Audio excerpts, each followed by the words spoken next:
পবিত্র কোরআনের মধ্যে মহান রব্বুল আলামিন 25টি নবীর কথা কমবেশি উল্লেখ করেছেন। এই মাসে একটা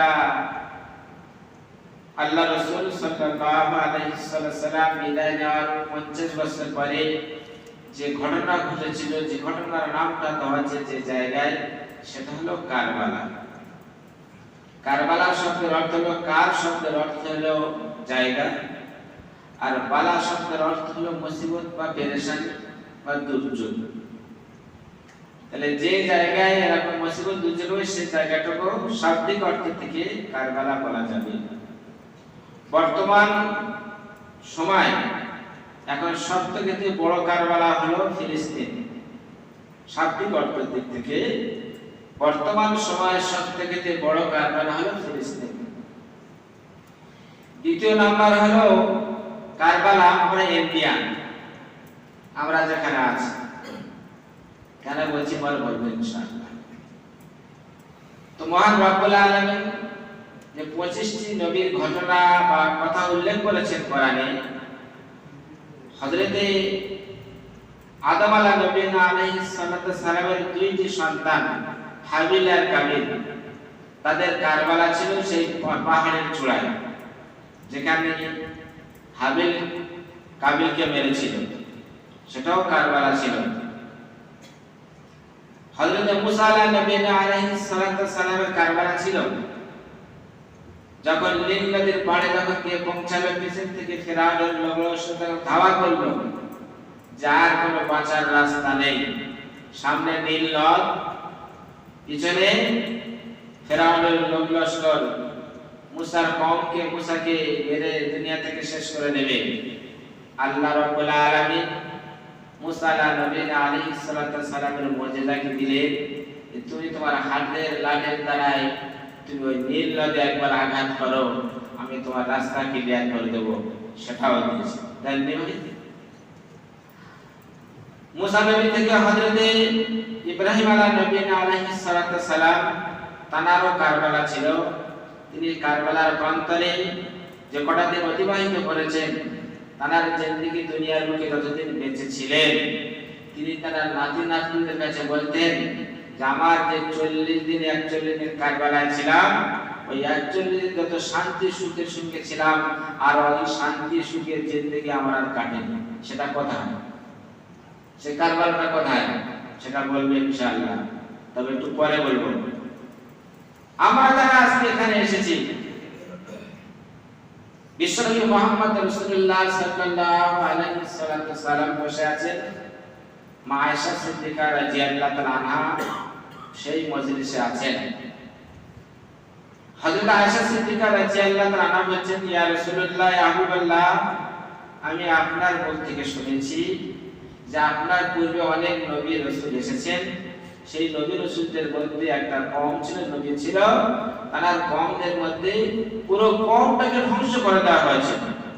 কিন্তু তার মধ্যে 100% এর মধ্যে 40% লোক ছিল খুব দিনদার পরেজগার, আর 60% লোক ছিল খুব বদকার। কিন্তু আল্লাহর আযাব যখন এলো, আল্লাহর আযাব আসার পরে তো 60% লোককে তো ধ্বংস বরবাদ করার কথা, কিন্তু এই 40% লোক যারা আছে, যারা তো শান্তির সঙ্গে বসবাস করে থাকবে, এদের কিন্তু সেই আযাবে কিন্তু পাকড়া হলো, এরাও শেষ হয়ে গেল। কেন? কে জিজ্ঞাসা করলেন? হযরত আয়েশা সিদ্দিকা রাদিয়াল্লাহু আনহা রাসূলকে তখন বললেন, আল্লাহ রাসূল সাল্লাল্লাহু আলাইহি ওয়াসাল্লাম বললেন, যে 40,000 লোক আর ওইদিকে 60,000 লোক মিলে 1 লাখ হলো, এই 40,000 লোক এরা কিন্তু আল্লাহ আল্লাহ রাসূলের হুকুমটাকে পরিপূর্ণভাবে মানত। কিন্তু তার মধ্যে একটা এটাই ছিল যে তাদের এই হুকুম দেওয়া হয়েছিল যে তোমরা সৎ কাজের আদেশ করো আর অসৎ কাজ থেকে তোমরা বাধা দাও, নিষেধ করো। এই 40% লোক এরা কিন্তু সৎ কাজ করত, নামাজ রোজা হজ যাকাত সব আদায় করত, আর 60% লোক নির্দ্বিধায় যে গুনাহ করত, এরা কিন্তু তারা তাদেরকে বাধা দিত না বা বারণ করত না, এরা ওই দোষীদের সঙ্গে সাব্যস্ত। এই জন্য এদেরকে সবকে ওই আযাবের মধ্যে ধ্বংস করে দেওয়া হয়েছে। শুনে কি বলে সুবহানাল্লাহ বলবেন? কি বলবেন? প্রশ্ন থাকলে এখানে শুনে কি বলবেন? চুপ থাকলে এখানে শুনে চুপ করে থাকতে হবে, পারে না। এই 60% লোকের জন্য 40% শেষ হলো। আমি মল্লিক পাড়ার ভাইদেরকে বলি, আপনাদেরকে খুব ভালোবাসি। নামাজের পরে যখন দোয়া করি, আপনারা যারা নামাজ পড়েন, আচ্ছা আমি কি আমার পাড়ার জন্য দোয়া করি না আপনাদের পাড়ার জন্য দোয়া করি? কথা বলুন না। হ্যাঁ, আমি আপনাদের এলাকার জন্য দোয়া করি না, কিন্তু হক তো ভেজে আমার জন্মস্থান। হ্যাঁ, নাকি ওই জায়গা পৌঁছে গেছে ইব্রাহিম নবীর মতো? ইব্রাহিম আলাইহিস সালাম যখন ফেরাউনের লোক এসে তাকে যখন আগুনে ফেলার জন্য চরকায় বেঁধে দিল, চরকার দড়ি সর্বপ্রথম ধরেছিল কি আগুনে ফেলার জন্য? দড়ি টান দেওয়ার জন্য রেডি ছিল কে? এটাও জানেন না? হযরত ইব্রাহিম আলাইহিস সালামের আব্বা জান, যে চরকায় নিজের সন্তানকে আগে আগুনে ফেলার জন্য। কেন?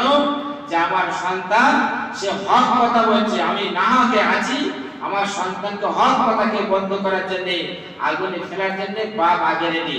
কিন্তু সন্তান যখন বিপদে পড়ে, মুসিবতে যখন পড়ে, বাপ মা তখন আগে যায়, সেখানে সাহারা হয় না?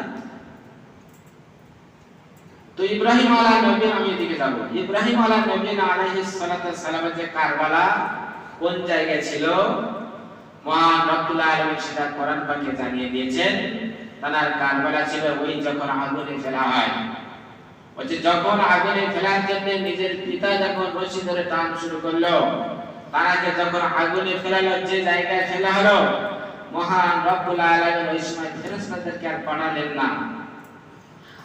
ইব্রাহিম আলাইহিস সালাম তার কাছে আর সাহায্য চাইলেন না, তিনি স্বয়ং বললেন কি, হাসবুনাল্লাহ, যে আল্লাহর উপরে আমি বিশ্বাস করি, যে আল্লাহর প্রতি ঈমান এনেছি, যে আল্লাহ আমাকে পাঠিয়েছেন, সেই আল্লাহ হলো আমার জন্য যথেষ্ট। মহান রব্বুল আলামিন যে বললেন, ও ফেরেশতারা তোমরা চলে যাও, এই আগুনটাকে সরিয়ে দাও, ও পানি তুমি চলে যাও, আগুনটাকে নিভিয়ে দাও, একথা বললেন না। মহান রব্বুল আলামিন তখন বলে দিলেন, আগুন তুমি আমার ইব্রাহিমের জন্য আরামদায়ক হয়ে যাও। কি হবে? যে আমার ইব্রাহিম যে আগুনের মধ্যে যে থাকবে, সেই জায়গাটা এত ঠান্ডা যেন না হয় যে আমার ইব্রাহিমের কষ্ট হবে, এত গরম না হয় যেন কষ্ট হবে। আপনারা যেমন এখন এসি বসে আছেন না, বেশি ঠান্ডা হলে কাশি হবে, আর বেশি গরম হলে ঘাম হবে। তো মিডিয়াম থাকলে খুব আরামদায়ক জিনিস হবে। তো ইব্রাহিম আলাইহিস সালাম যে 40 দিন ওই কারবালা অর্থাৎ আগুনের মধ্যে থাকলো, ওই 40 দিনের মধ্যে শান্তি সুখ আমি আর পৃথিবীর বুকে যতদিন আমি হায়াতে ছিলাম জিন্দেগি কাটিয়েছি এরকম পাইনি। পেয়েছেন? পাননি। আপনারা এখানে যতক্ষণ বসে আছেন, ধরে নেন এখন মসজিদের ভিতরে এটা কারবালা, এটা কি কারবালা, এইখানে যত শান্তির সঙ্গে বসে আছেন, এই শান্তিকে মসজিদ থেকে বাইরে থেকে পাবেন? মাথা নাড়ুন, জবান খুলুন, পাবেন কি? তাহলে পাবেন না। তাহলে কারবালায় আপনারা বসে আছে। আমি প্রথম কি বললাম? আমি প্রথম কারবালা মানে কি বলে গেছি?